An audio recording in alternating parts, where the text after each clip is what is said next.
Cinematography. Ultimately, every movie audience will only see what the camera saw. Action, beauty, pathos, love, all these resolve into images, and the two people who compose the images are the director and the cinematographer. If you were only interested in the story of Hidden Kisses, you may not have noticed some of the really phenomenal camera work. In this video, we'll take a deeper look at it. First, I'd like to acknowledge a technique that tells two parts of a story at once. Suppose A kisses B. Simple enough to point the camera at them. But suppose that what the director really wants to show is C's reaction during the kiss. Hey, that's telling two stories at once.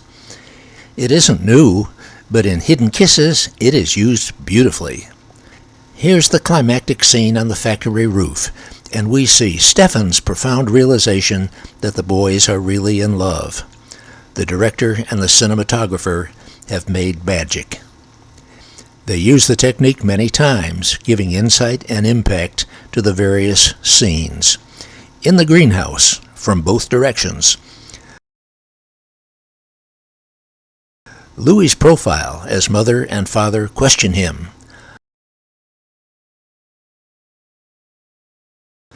On the roof as Nathan emerges from the staircase. On the roof, alternating from behind Nathan toward Louis and from behind Louis toward Nathan.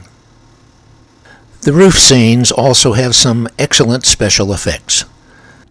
Louis stands on the very edge of the roof. That is obvious when the camera moves over his head and beyond and looks down to the pavement. Also, when it looks over his shoulder, looking down on Stefan and Nathan getting out of their car. But when Nathan emerges from the stairwell and comes toward Louis, the camera is on the opposite side of Louis, aimed toward the stairwell. Well, if Louis was still on the edge of the roof, the camera would have to be clear off the roof to look past his face. Probably they simply moved the actors to a safer position and carefully avoided showing the edge of the roof.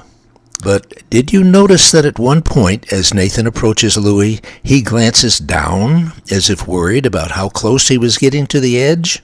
Was that scripted? I don't know, but it was very convincing. There are two more small but precious items on the roof I'd like to mention. The first is that they included the acoustic echo from the concrete and glass walls in the factory. Listen to Stefan's voice. Veux juste qu'on parle, toi et moi.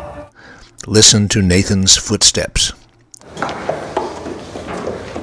The second is that the director saw fit to reveal Louis' vulnerability as he looked down from the roof. Yes, he is weeping. Bless his heart, that's exactly what I think a 16-year-old would do. However they did it, they certainly gave the impression that the boys were still at the edge of the roof when they embraced, oblivious of the peril, just thankful to hold each other. Damn good camera work, damn good audio work, damn good directing.